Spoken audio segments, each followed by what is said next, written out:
Bien, vamos a hablar ahora sobre el texto de Derrida sobre fuerza de la ley, el fundamento místico de la autoridad. Jacques Derrida nació en 1930, falleció en el 2004, nació en Argelia, de familia judía sefardí. Él sufrió la discriminación francesa nazi hacia los judíos, estudió en la Escuela Normal Superior de París, en la Universidad de Harvard, y enseñó en la Universidad de Sorbona junto a Susan Bachelard, Georges Canguilhem y Paul Ricoeur. Bueno, a ver, si ustedes se fijan, el texto empieza con una pregunta sobre si es justo hablar en otro idioma. Y acá empezamos, antes de desarrollar esta cuestión, vamos a hablar un poco sobre la idea de deconstrucción que está en Derrida. No vamos a hacerlo muy profundo porque no es un análisis sobre la filosofía de Derrida, sino sobre sobre cómo él analiza ciertas relaciones de justicia, derecho y ciudadanía. En principio hay que entender que toda palabra para Derrida, toda palabra o idea tiene un fundamento metafísico o un fundamento ontoteleológico. Es decir, en cada idea hay un logos detrás o un logocentrismo, es decir, cada palabra está hipotecada a un sentido y no es posible pensar en esa palabra o en esa idea sin adjudicarle ese sentido que la ha constituido, es decir, sin ese sentido que le permitió que sea posible como lenguaje. Por lo tanto, debemos someter a crítica ese sentido que le hace posible para poder descubrir la fuerza significativa de esa palabra o esa idea. Hay que hacer un trabajo deconstructivo, es decir, reconstruir cada uno de los sentidos que hacen la idea posible y mostrar cómo esta multiplicidad de sentidos que hacen de las ideas posibles muchas veces son ambiguas y muchas veces son contradictorias, es decir, muchas veces se establecen como aporías, porque las aporías es lo que hace el razonamiento humano, que es constantemente paradójico. Hay que quebrar, dice Derrida, el razonamiento binario, que si bien es útil, no es suficiente para hacer un análisis crítico de las consecuencias de cómo significamos el mundo, porque la forma que significamos el mundo está alimentado de múltiples vertientes de sentido ambiguas y contradictorias. Por lo tanto, hay que buscar esos sentidos, no para resolverlos de una forma positiva o única, sino para aceptar su propia aporía. Dice Derrida, solo la apariencia de la deconstrucción en sus manifestaciones más conocidas bajo este nombre no ha abordado el problema de la justicia. No es más que una apariencia, pero hay que dar cuenta de las apariencias, hay que salvar las apariencias, según el sentido que daba Aristóteles a esta necesidad. Y es lo que aquí me querría dedicar, mostrar por qué y cómo lo que se llama corrientemente la deconstrucción no ha hecho otra cosa que abordar el problema de la justicia, sin que lo haya podido hacer directamente, sino de una manera oblicua como en este momento mismo en el que yo me dispongo a demostrar que no se puede hablar directamente de la justicia, tematizar u objetivar la justicia, decir esto es justo y mucho menos yo soy justo, sin que uno se traicione inmediatamente o que se traicione inmediatamente la justicia y cuando no el derecho. Entonces, la ponencia de Derrida empieza con un análisis de por qué se debe hablar como se habla. Él dice que en el idioma es una obligación para la situación, es una condición simbólica que se presenta como fuerza de ley. Tengo que hacerme entender, tengo que hablar en su idioma. Es decir, cumplir una obligación para garantizar ser uno evaluado con justicia. Es decir, que me puedan entender y que puedan decidir si coinciden o no coinciden con mi decir, con mi pensar. Cumplir esta cuestión de ser evaluado con justicia es respetar la ley de la mayoría, porque yo tengo que hablar el idioma de los otros, hacerme entender por los otros, no los otros hacerme entender a mí, lo cual supone, en primer lugar, aceptar a los participantes, invitar al extranjero, que en este caso soy yo, y comprender cuál es el contrato que está mediando entre los participantes y el extranjero. El ejercer el derecho de hablar está suponiendo entonces el idioma, el entendimiento y un contrato. Aquí no hay un derecho, el derecho a hablar, sin una fuerza autorizada, una fuerza que justifique la aplicación del derecho a hablar. Esta fuerza es exterior al derecho. Es esta fuerza de aplicación en lo que permite el derecho. Según Derrida, de aquí viene esa distinción con la moral que en términos kantianos parte de una interioridad, el imperativo categórico. Pero si hay fuerzas que son justas al aplicar el derecho, bien puede haber fuerzas injustas que no remiten a lo jurídico o al derecho. Entonces, ¿todas las fuerzas son justas o hay fuerzas injustas? Cita de Derrida. La palabra enforceability nos remite pues a la letra, nos recuerda literalmente que no hay derecho que no implique en él mismo a priori la estructura analítica de su concepto, la posibilidad de ser enforcers, aplicado por la fuerza, es decir, la no fuerza repite la idea de fuerza. Kant lo recuerda desde la introducción a su doctrina de los derechos, en donde se habla del derecho estricto. Hay ciertamente leyes que no se aplican, pero no hay ley sin aplicabilidad. Si hay ley, es aplicable. Y no hay aplicabilidad o enforceability de ley sin fuerza. Es decir, la aplicación supone fuerza. No hay ley si no hay aplicación, no hay aplicación sin fuerza. Sin fuerza que sea directa o no, físico-simbólica, exterior o interior, brutal o sutilmente discursiva o incluso hermenéutica, coercitiva o revolutiva, etcétera, etcétera, etcétera. Entonces, va a hablar acá de Derrida de la relación entre ley, aplicación, fuerza, derecho. Derecho y su relación con la violencia. En principio, hay fuerza. Derrida parte de un aforismo, el aforismo de Pascal. Es justo que lo que es justo sea seguido, es necesario que lo que es más fuerte sea seguido.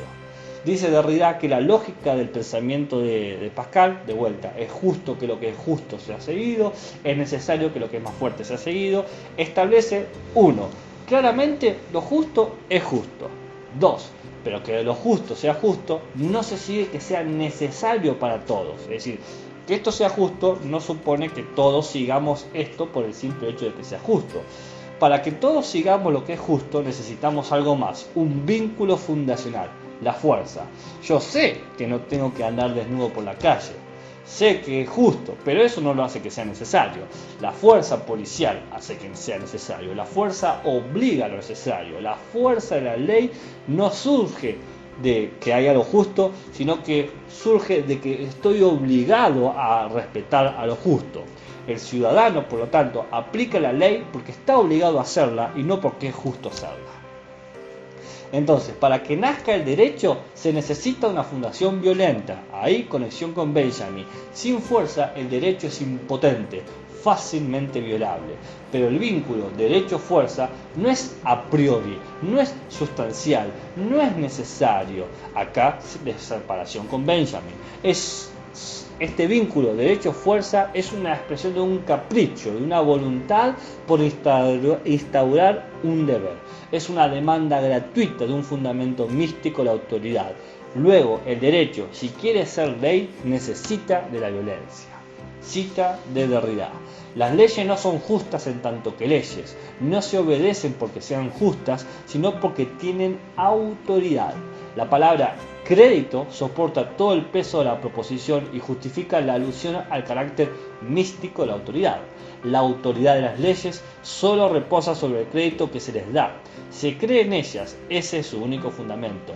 Este acto de fe no es un fundamento ontológico racional y de todas formas todavía queda por pensar en lo que se quiere decir con creer.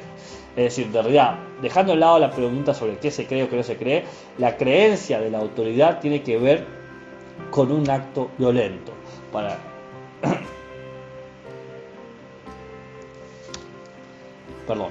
Hay una ficción legítima, dice Derrida, necesaria para fundar la verdad y la justicia. Este artificio necesario viene de una deficiencia de la naturaleza del derecho, porque el derecho natural o el derecho común demanda también la existencia de un derecho histórico, un suplemento jurídico. Es decir, en vez de haber una oposición derecho natural y derecho histórico, Derrida entiende que la ilusión del derecho natural proviene del suplemento jurídico de un derecho histórico. No habiendo un derecho antes del derecho, no es posible pensar en la instalación justa legal del propio derecho.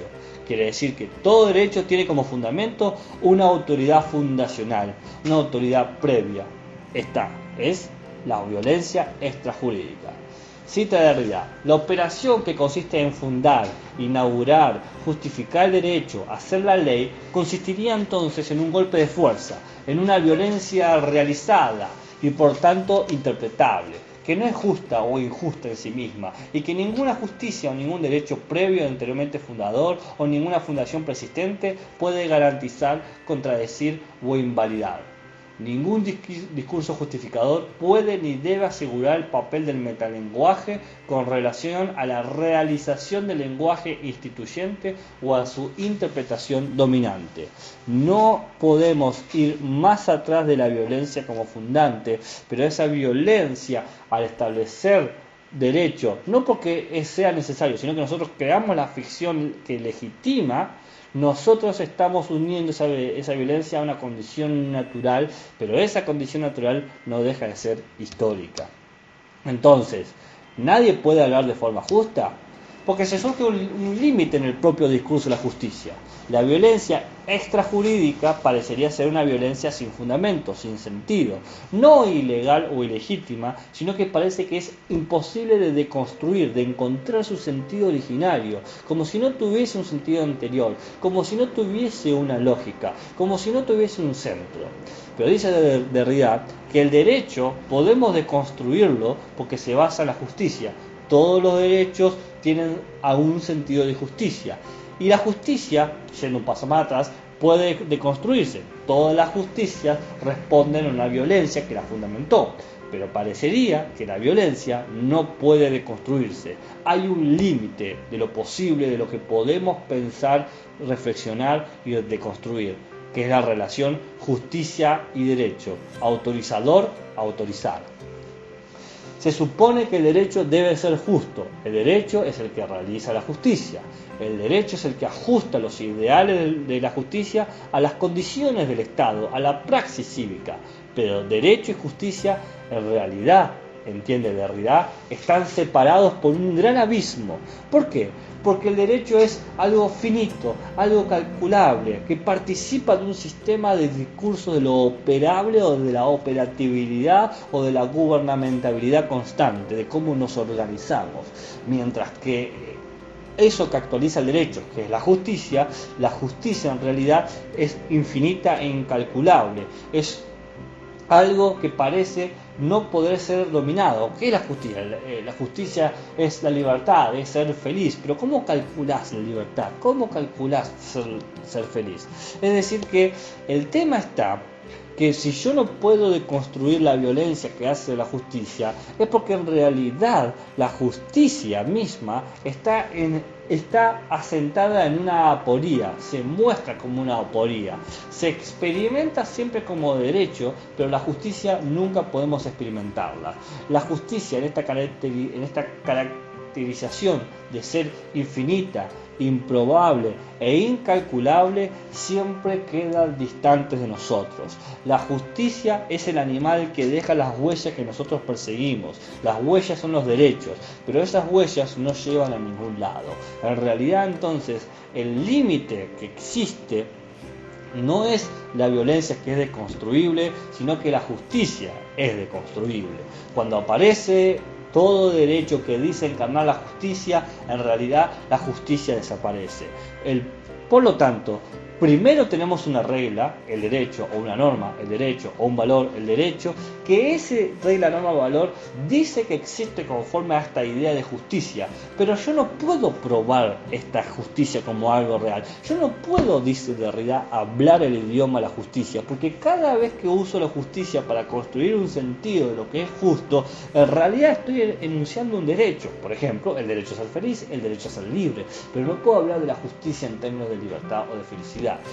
Puedo hacer discurso de los derechos. El Estado utiliza los derechos para hacer sus discursos. Los ciudadanos, las leyes, los testigos, son todos garantes del derecho que hacen el discurso del Estado. Y hablar de injusticia, que si bien parecería proponer un entendimiento de la justicia, un acceso a la justicia, no es más que un engaño, es mantener la ficción, porque la justicia de la que hablamos no es la justicia que nosotros queremos hablar, es una justicia que está encerrada en lo político y en lo jurídico, es una justicia que nosotros hemos obviado su carácter universal y violento para ponerlo en lo social. Luego entendemos que la justicia es lo que genera la aporía de nuestro pensamiento, o la justicia es la expresión de nuestra aporía del pensamiento que nosotros expresamos y sintetizamos a través de los derechos que construimos. Cita de Derrida: hay que ser justo con la justicia, y la primera justicia que debe ser hecha, la justicia, es la de escuchar, intentar comprender de dónde viene, qué es lo que quiere nosotros, sabiendo que ella lo hace a través de idiomas singulares: Dike, Jus, Justicia, Justice, Gerechtigkeit, por limitarnos a idiomas europeos que sería también necesario delimitar a través o a partir de otros a los que volveremos más tarde. Esta responsabilidad ante la memoria es una responsabilidad ante el concepto mismo de responsabilidad, que regula la justicia y lo ajustado de nuestros comportamientos, de nuestras decisiones teóricas, de nuestras decisiones prácticas, de nuestras decisiones ética-políticas. Fin cita. Entonces, la justicia se presenta, dice Derrida, a través de tres fuertes aporías: la aporía de la responsabilidad, la aporía de lo conforme y la aporía de la información. ¿Bien? Justicia y derecho tienen una relación, aunque no coinciden entre sí.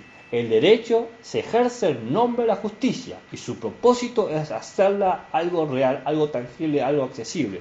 Y la justicia usa el derecho para ajustarse a parámetros que nosotros podamos entender. La justicia es lo que le da fuerza al derecho.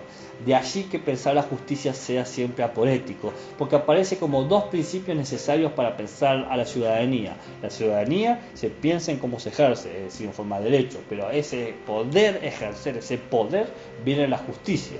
Pero no puedo aplicar al mismo tiempo derecho y justicia porque se excluyen mutuamente.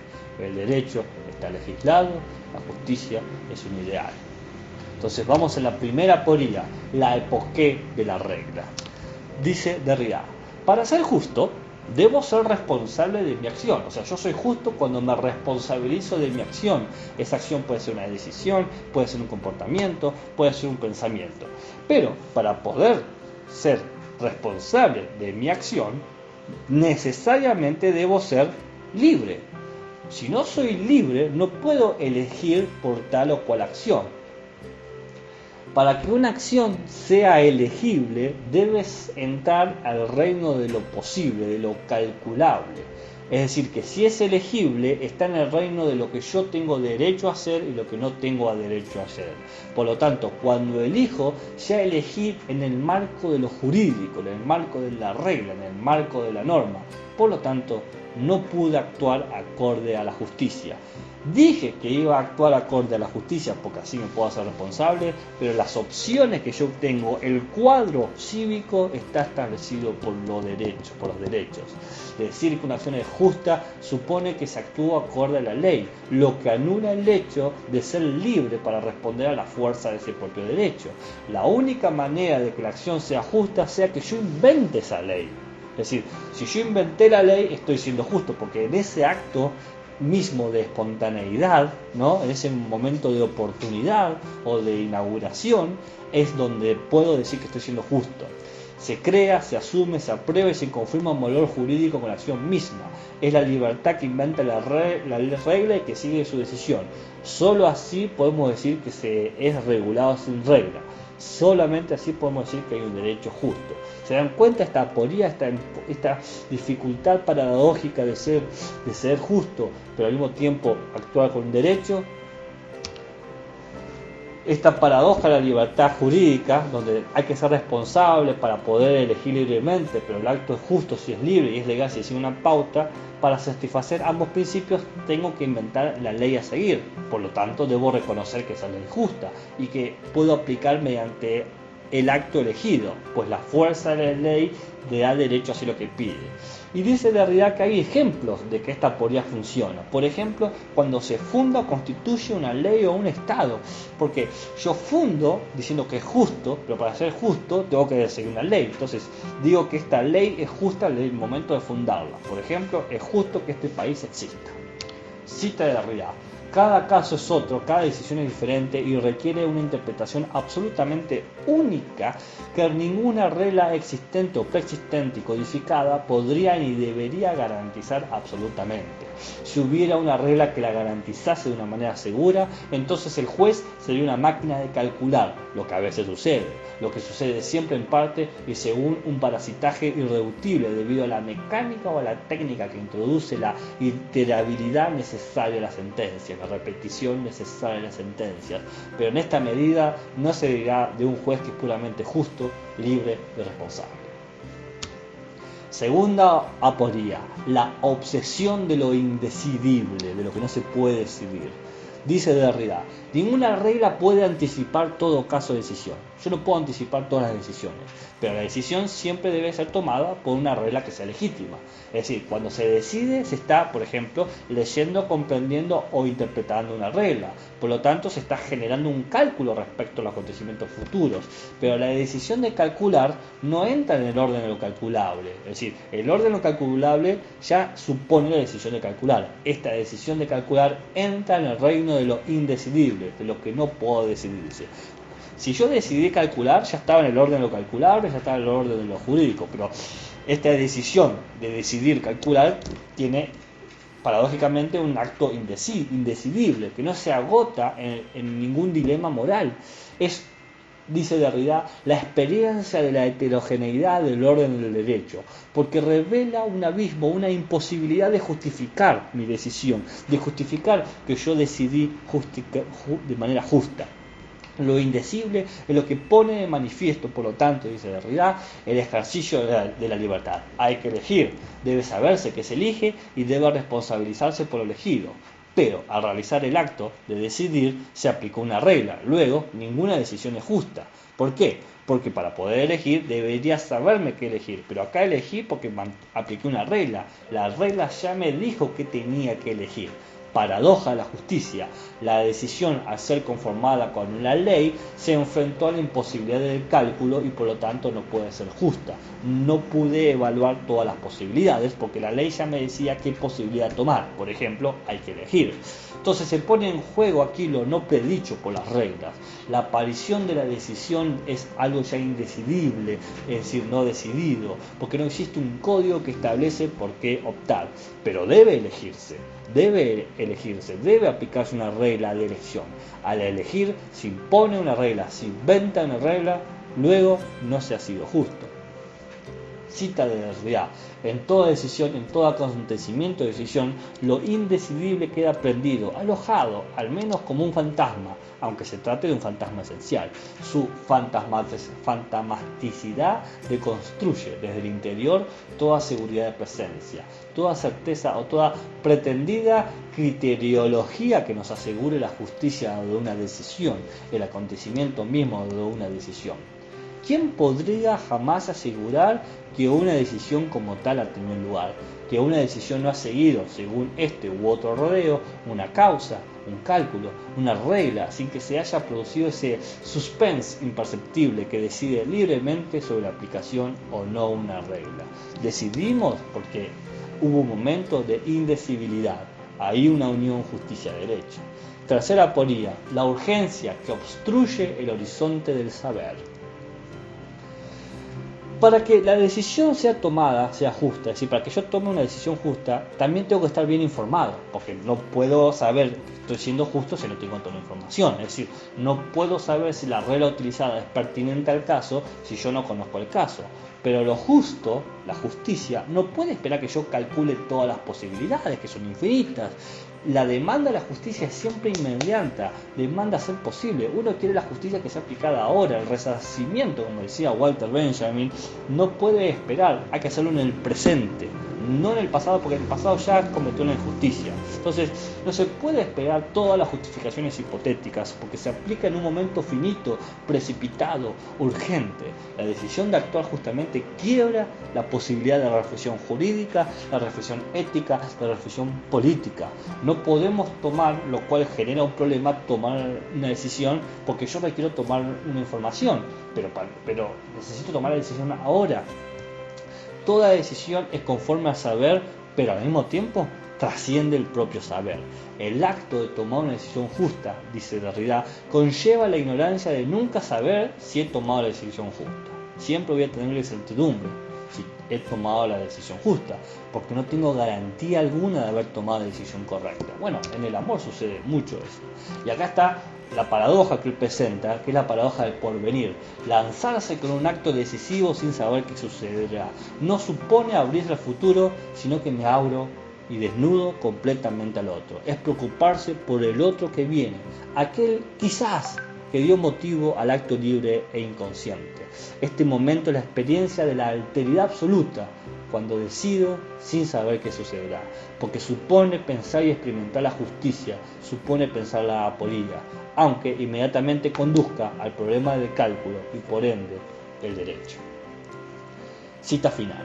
Este exceso de la justicia sobre el derecho y sobre el cálculo, este desbordamiento de lo no presentable sobre lo determinable, no puede y no debe servir de coartada para no participar en las luchas jurídico-políticas que tienen lugar en una institución o en un Estado. Abandonada ella misma, la idea incalculable y donadora de justicia está siempre lo más cerca del mal, por no decir de lo peor, puesto que siempre puede ser reapropiada por el cálculo más perverso. Siempre es posible, y esto forma parte de la locura de la que hablábamos. Una garantía absoluta contra este riesgo solo puede saturar o suturar la apertura de la apelación a la justicia, una apelación siempre herida, pero la justicia incalculable ordena calcular. Calcular es lo más cercano de lo que se asocia a la justicia, a saber, el derecho, pero también en todos aquellos campos de lo que no podemos separar el derecho que intervienen en él y que no son solo campos: lo ético, lo político, lo económico, lo psicosociológico, lo filosófico, lo literario, etc. Fin cita.